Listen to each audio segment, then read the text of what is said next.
Hello, Rebecca. How are you doing today? I'm doing okay. Yeah? Mm-hmm. Is there anything big or noteworthy that happened this week that you want to share about? I broke down crying on my way to work because I went the wrong way and I was a little bit late and it just was really overwhelming. Yeah. What day did that happen? Wednesday? Wednesday. Mm-hmm. Yeah. But I mean, besides that, it's just like usual. Yeah. So what happened when you broke down crying? Did you have to pull over to the side? Well, I had gone, because I don't go into the office that much because I work from home, and so I hadn't been in like months, so I had forgotten kind of like also like depending on the day, like sometimes there's parking spots in this spot and like not in another spot, and so I had forgotten like how much time to plan for it, and so when I got there, I went to one spot and they didn't have any spots, and then I went to another spot and then I accidentally parked in a spot that was reserved, and so then I just got really frustrated because at that point I was already like 10 minutes late, and so I just got really overwhelmed, and then I just kind of stayed in that reserved spot and cried for a little bit, and then after that I like moved and went to the actual spot and then kind of cleaned myself up a little bit and then went to work. So it kind of threw you off because it wasn't what you were expecting, and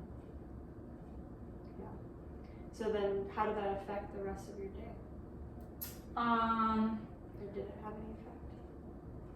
I mean, because I got to work and I just kind of kept going.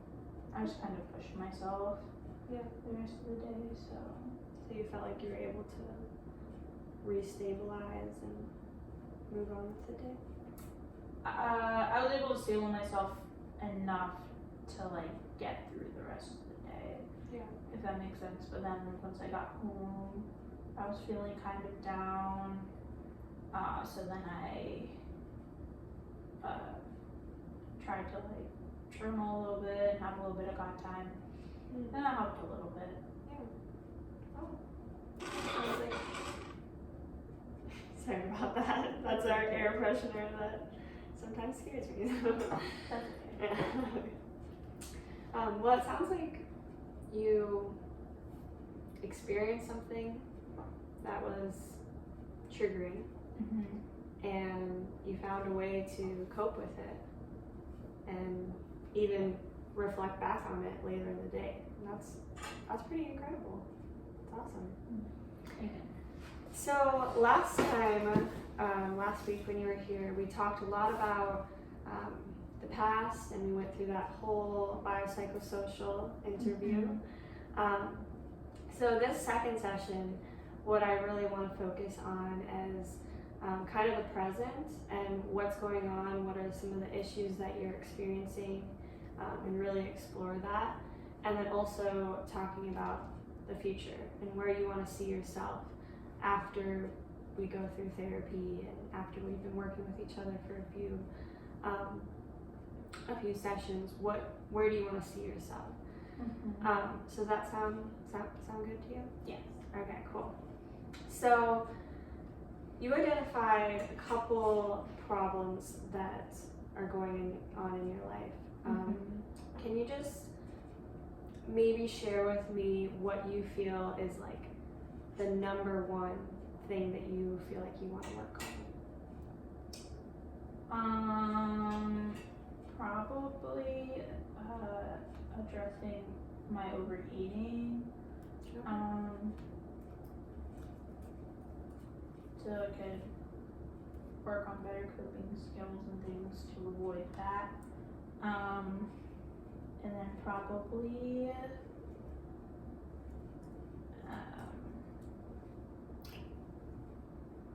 I don't know how to word this, but like how I'm feeling at home, so that I don't feel like as stuck like with my family and stuff.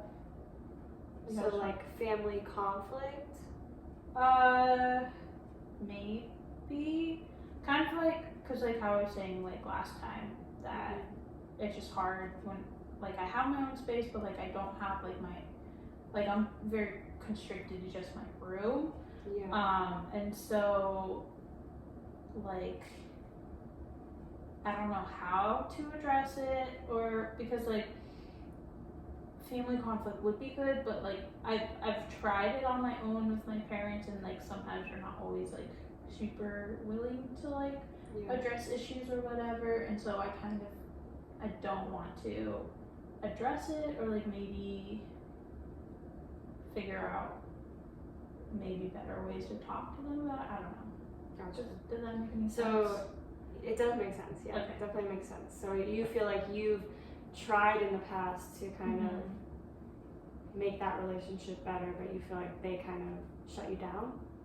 Yeah. Or like weren't open to right. help or working on it? Right. Because anytime I try to be like, hey, like when you guys talk this way, like it's a little bit of a trigger, or like if I'm in the living room and you come say this to me, like that is a little bit of a trigger, then they say to me, oh, Rebecca, like that, like you have your own flaws too, like you have your own things to work on.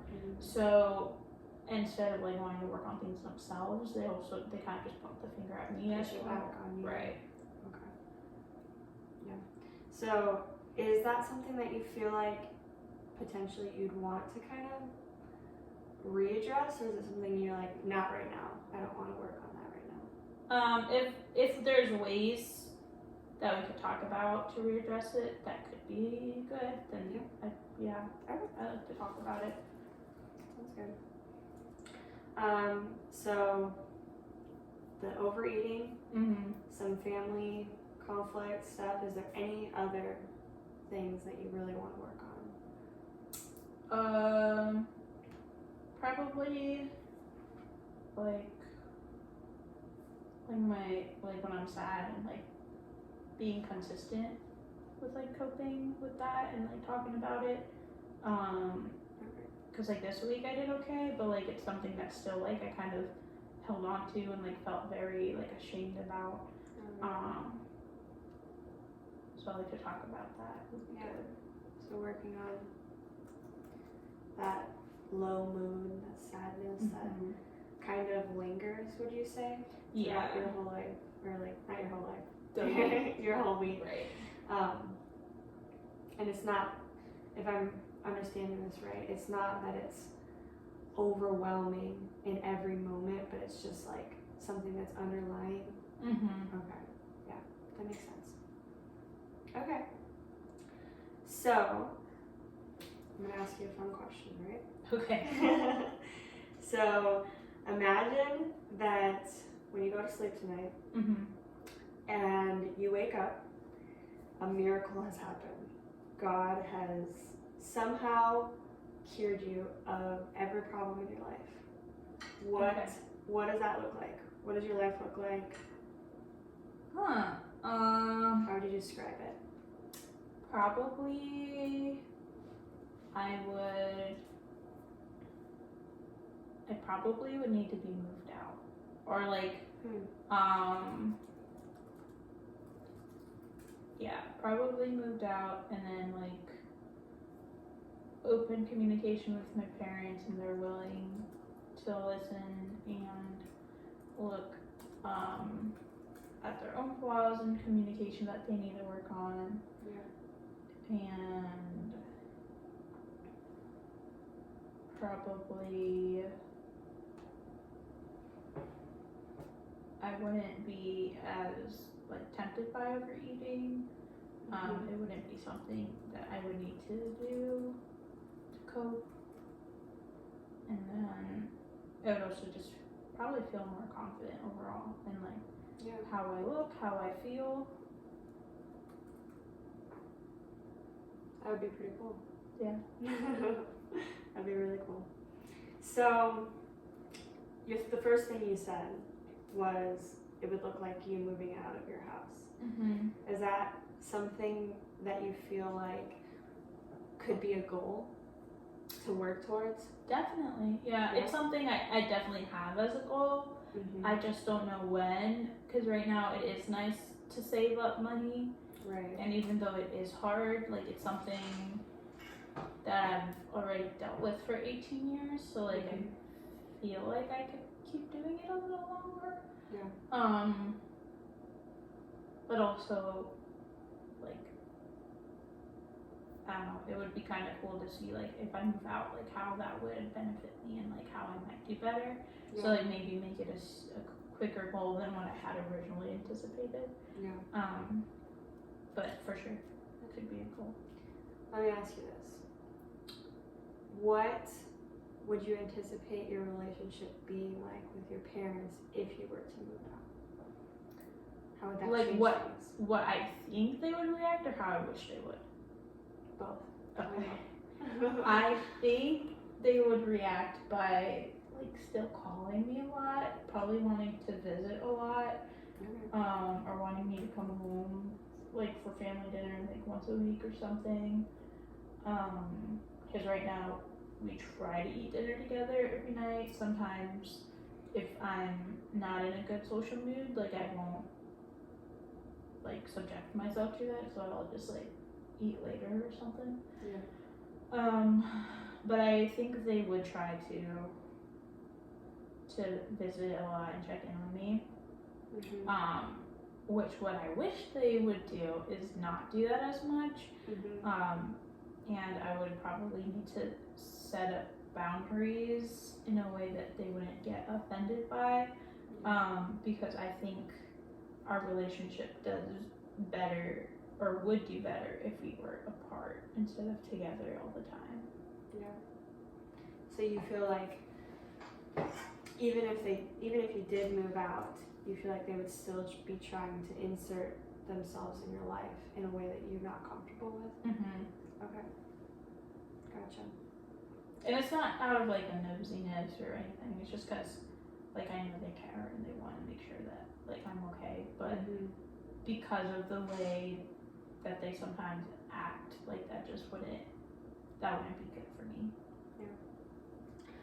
Why do you feel they react that way to you? Well, I'm the baby, so that might be something that they kind of hold on to. Of like wanting to make sure that I'm okay and all that stuff. So you say you feel like it's because you're the baby. Do they act differently to your two older siblings in that way? Yeah. Tell me about that. They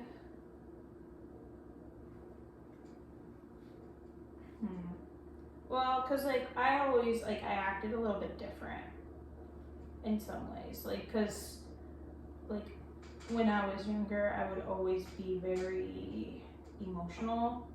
I think I said this last week too. Yeah. That they wouldn't like they would tell me like stop crying and things like that. Whereas like my older siblings, like maybe they were more like willing to let them do that stuff, or maybe at a younger age they just weren't like as sensitive as I was when I was younger. So like maybe by the time I was younger they like couldn't handle it. But then as my siblings have gotten older and like my older sister moved out and things like that, like maybe that's something that now that I'm younger, like they want to kind of like keep me near them. Not like be controlling, but like be like I think they still want to feel like they're parents or feel like they have like an impact. If that makes sense, maybe. So potentially they're struggling with all their kids moving on, and now what does that mean for the relationship? Yeah, and I think maybe that's some part of it that they like hold on to that, and so they want to like they say things because they think that what they're saying is gonna help me be better. Right. But at this point, I'm an adult, and like I can make my own decisions, and it's okay if I make my own mistakes. Right. Because at this point, like they might have a different perspective, but what I do is only gonna like affect me at this point. Because like even though I live with them, like the decision I make for my job, like that's gonna impact me. The decisions I make with my friends, like that's only gonna impact me. Like it's not going to impact them the same way like when I was younger or whatever. Yeah. So yeah, so I think maybe that's like some of the reasoning of why they act the way they do. And then sometimes also they don't have good, like they don't have healthy communication. Yeah. Like the other day, my dad had gone home and he just like had like knocked so hard on the door and had been so like loud and like upset about something, and he never told us what it was. And so I asked my mom, I was like, did he ever say like what had triggered him or whatever? And she was like, no, he was just upset because he had dropped something. And so like it just frustrated me because it scared me, like it triggered me a little bit, and he never told me why, and he never like considered how that would impact me, because I was the one that opened the door. Like I was scared because I thought like something had happened or something, I don't know. Yeah. And so like in that way, like sometimes they don't have I don't know how you would call that, like I don't know, they just Sounds like maybe don't they react don't well or things have like a lot of emotional awareness or regulation, which it sounds like to some degree you maybe have a higher amount of emotional awareness, which is actually a huge strength. And from what you've explained to me, it kind of sounds like you've had all these emotions that sometimes feel overwhelming, and your parents describe them as you being too sensitive or you just cry too much. And honestly, that is, I think, one of your biggest strengths is that you do feel big and you're able to recognize what you're feeling in a way that maybe your parents aren't able to do or haven't been taught how to do. Does that kind of make sense? Yeah. Yeah. And something I also feel like where you're at in life is you're kind of at this stage where you're trying to fight your way out of the family. Does it feel like that sometimes? Yeah, a little bit. Yeah. And sometimes at this stage of development, it's actually really healthy and normal for you want to separate yourself from the family because you're taking on a new role. Like you graduated college, you have a new job, like those are all things that are healthy and normal. And it's gonna change the dynamics. And sometimes there's some resistance when those dynamics are changing. Does that make sense? Yeah. Yeah. And that can cause some conflict in the family. So, Yeah, that makes a lot of sense. yeah. So with that in mind, how do you feel like, how do you feel like you can navigate those changing roles?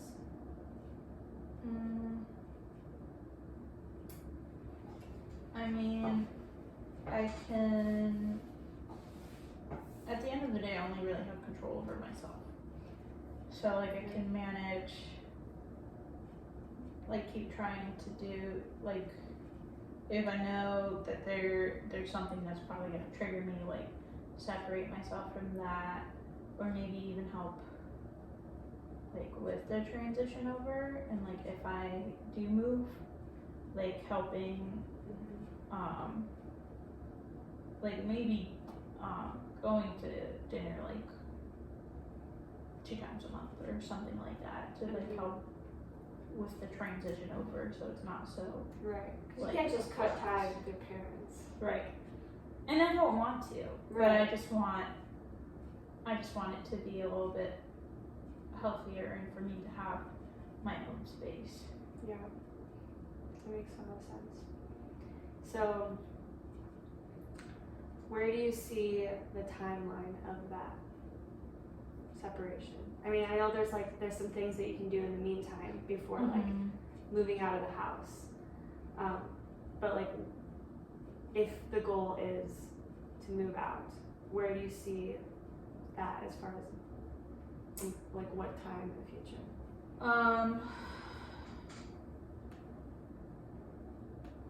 I originally, when I graduated, was thinking about like moving out almost right away. But then I looked at the market and then how much I could save and I realized that wouldn't make much sense. Right. So I'm not too sure. Maybe like January, maybe February. I could try and make that transition and like keep an eye on the market and how things are going. Yeah. How about in the meantime, between now and January and February, if that's the goal, what are some things that you can do to step into who you are as an individual outside of that role that you had as a kid?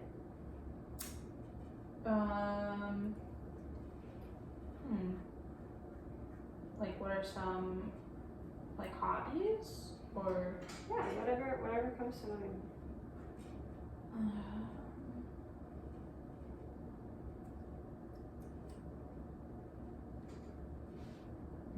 This might sound silly, but it would make me feel good to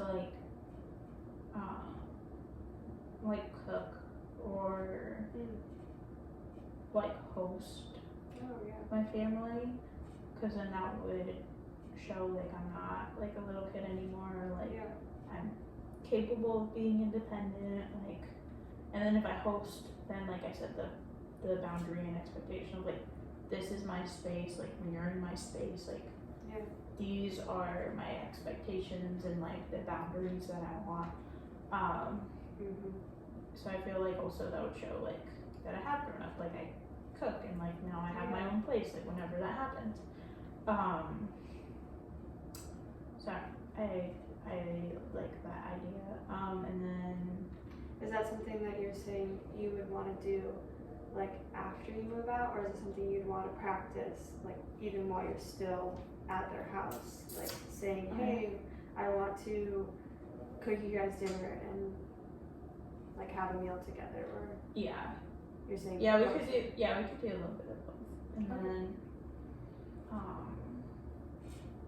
and then maybe like if during that dinner or whatever I could say like, hey, like this is like my expectation for the conversation, like I don't want us like talking to each other like this, like in some kind of way or whatever.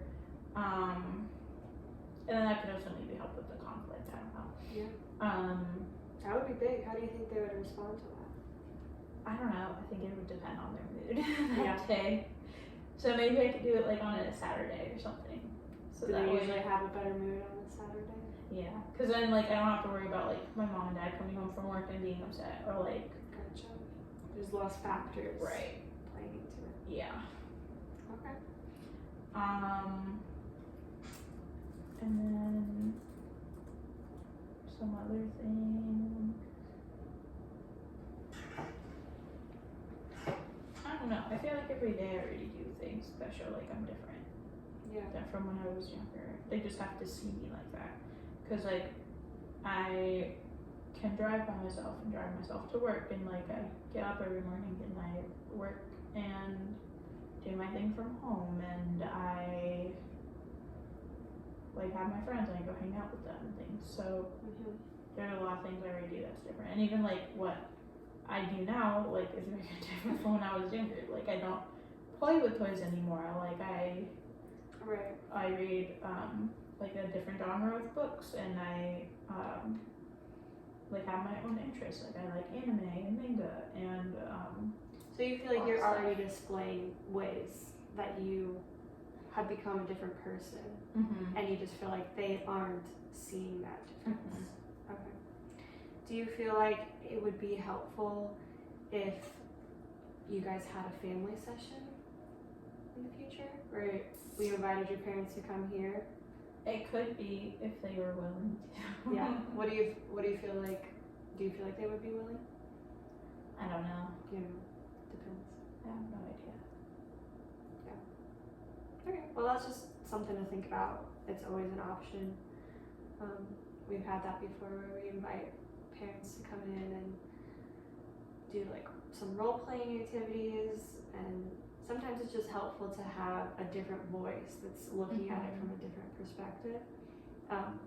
So you think about that and let me know if that's something that you're interested in. Okay. Yeah, we'll do. Awesome. So I wanted to touch a little bit also on the overeating part, and maybe share with me a little bit about just your feelings, your perception. Just tell me a little bit about the whole thing. Yeah. So, like, how I feel afterwards is I feel very shameful. Yeah. When I'm about to do it, I just think about like the good feeling it's gonna give me. Yeah. And then while I'm doing it,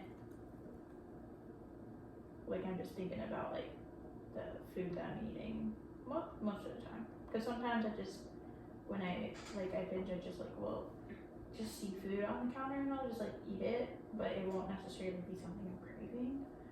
So sometimes like I just eat it just out of like the habit of like when I feel low, like I'll eat. Yeah. So before you binge, you feel like it's going to produce some feeling that makes you feel better? Does it make you feel better even for a little bit? When I'm doing it sometimes. Like in the moment. It does. That's what I was saying, like depending on what I'm eating, sometimes like it takes my focus off of whatever I'm feeling into the food of like redirect. These are the flavors, like this is what I'm excited to eat, like this is what I'm gonna enjoy. But that's why I said like sometimes I'll just like eat whatever just because it's kind of a habit. The reason why I say kind of is because it depends on like the time of year and how often I do it. So like right now I would say I do it maybe twice a month. So usually when I do it, it's usually food that is enjoyable. Because sometimes I'll be like, okay, I'm gonna order all this food and then eat it. Instead of just like eating random stuff in the house. Yeah. So. Tell me about, you said it depends on the time of the year. Is there like certain times of the year that you do it more? Like when I was in school, if I was stressed, sometimes I would do it more. That's why I said now I want to do it like twice a month. Okay. So it's dependent on stress usually and like When I depressed feel down. feelings. Okay. And that makes a lot of sense. Like a lot of people will use food as a way to cope with those hard feelings because it almost like you were saying, it provides that short relief for a moment. It's not always long lasting, which I'm sure you've experienced. But the goal definitely is to like replace that coping skill, because it is a coping skill. Like you're identifying, I'm feeling not great. I'm trying to do something to help me make myself better. But maybe we can try to identify some different coping skills that produce a more healthy lifestyle. Is there anything that you can think of that maybe you could replace that habit? I have been trying to work out more. I have a treadmill in my room, so that helps because like right there. I do like to do that because sometimes I can just walk on it. Like I don't even have to like run and do something like super. It's just kind of strenuous. Yeah. Okay. So sometimes I do that. Sometimes I do like stretches and things. So that's something I've been doing more, and I like because it just like gets my body active, and I can just like. There's not many activities I do that are just like mindless almost. Because I could like listen to stuff or like I'll watch a video while I do it, but I could also just do it and not have to do that. Kind of check out mentally. Do you think to do those things specifically when you're feeling stressed or down? Or is it something that you do more like preventatively? Yeah, I would say more preventatively. Okay. Gotcha. So once you get to the point of stress or low, is there anything that you can do like in that moment? Does that make sense? Yeah. It's really hard when I'm in those moments to go past it. Because like after it has passed, sometimes I can think a little more rationally and I'm like, okay, let's actually process what happened. Right. But when I'm in that moment, it's really difficult. Yeah. Yeah, it's super difficult, especially because something about emotion is our brains can't shut down emotion with rational thoughts. Like you have to combat your emotion of depression or stress or whatever you're feeling. You have to combat it with a different emotion, because at least something that I found is like you can't talk yourself out of not being depressed or anxious. Like it just frankly doesn't work, you know. You have to replace it with a different emotion, and sometimes like exercise is a way that you can actually chemically change your brain to feel a different emotion. So sometimes I see clients that get so down on themselves because they're like, I can't bring myself out of my depression. I can't like stop feeling anxious. And like, what I hear from you is you have a really good sense of like recognizing it and rationalizing it after the fact in your brain. Like, oh, I was feeling this in the moment, but after the fact I can understand that, you know, like you have understanding, insight, but you can't get rid of those feelings with your thoughts in the moment. So that's something that we can work on in therapy, is changing that mindset of I'm feeling depressed, I can't feel depressed. You know what I'm saying? That makes sense. Okay. So I feel like we identified some really, really good things that we can work on. We have our two top goals. I'm just recapping a little bit so that we're on the same page. Our two top goals are those family conflict, family communication, specifically with your parents, and then the other big one is the overeating, and then how that links back to some of those feelings. And then one goal that we created is moving out around January, February, and we can continue to assess if that's something that you feel like is realistic and still good for you at that time. And then another thing we said was potentially hosting a family meal Mm-hmm. to kind of take ownership of your independence. Mm-hmm.